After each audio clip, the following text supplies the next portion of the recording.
Bali is back. Tourism returns to the island of the gods. After 2 years of international closures and travel restrictions, Bali is finally feeling the throb of mass tourism. Before the epidemic, the island of the gods had become accustomed to seeing nearly 6 million tourists every year. Due to rigorous border restrictions, Bali only had 51 foreign visitors in 2021.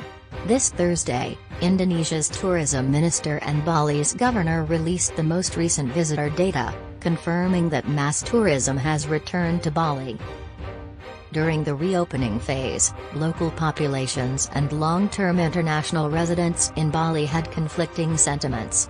Some have hailed each small victory, anxious to welcome back tourism and the economic security it provides for so many people. Others have been more hesitant, wanting to savor the peculiar stillness that the lockdown has produced for a bit longer. Especially because tourism has become linked with traffic congestion.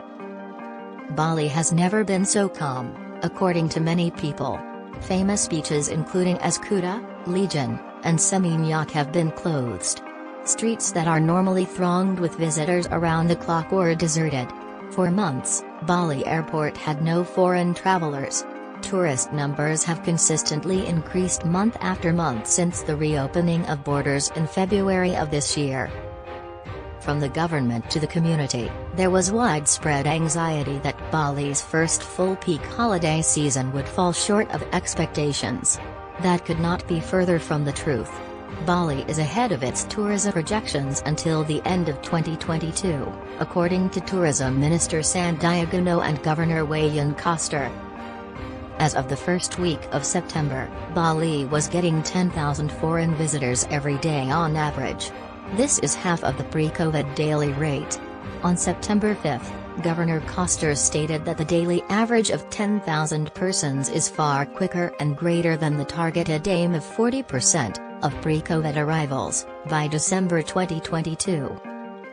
Bali is a land of contrasts as a tourist destination.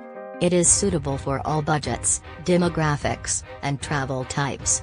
Budget single backpackers, families searching for an all-inclusive resort experience, honeymoon couples seeking unequaled luxury, and group travelers looking for fun times and an adrenaline rush all have possibilities. Tourists may explore breathtaking landscapes and natural marvels, learn about Bali's distinctive culture and traditions, or simply relax in familiar surroundings. Bali's adaptability to mass tourism contribute to its success. With something for everyone and, usually, easy access, the resort island was in an excellent position to recover from the lockdown's losses. The first visitors to return to Bali in large numbers are from Australia, followed by Singapore, Malaysia, India, the United Kingdom, the United States, and New Zealand. In July 2022 alone, 84,600 Australians visited Bali. However, officials were unwilling to take any chances, thus the reopening has been phased and planned. Ambassadors and foreign leaders have praised Bali's gradual reopening. The island's road out of lockdown was incremental but logical. The elimination of pre-arrival PCR testing for vaccinated visitors, as well as the implementation of the Visa on Arrival scheme for travelers from 75 countries, were key occasions that spurred reopening.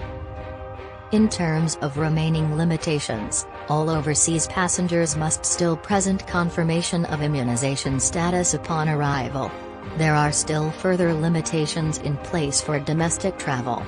Travelers who are medically exempt or have not been immunized against COVID-19 should contact their embassy or consulate for guidance on their travel alternatives. Venues and tourist attractions may run at full capacity, and it shows. The Indonesian government is happy to welcome the return of mass tourism, but they are also working hard to create a new narrative for its tourist product. Sandiaga, Minister of Tourism, wants to move the emphasis from sun, sea, and sand to a new 3 S's. Minister Uno is enthusiastic about promoting Bali as a destination for serenity, spirituality, and sustainability. He has conducted initiatives to promote the island's less frequented districts, such as North and West Bali, which got a fraction of the visitors welcomed by the South. What has been noticeable is the speed with which several subsectors of the tourist industry have recovered. Coastal resort regions including Askuta, Legion, Seminyak, Canggu, and Sanur began attracting large numbers of visitors far earlier than Ubud, Amit, and the Nusa Islands. The activities that tourists engaged in varied as well. Coastal resort hotels outperform independent hotels further inland in terms of room occupancy.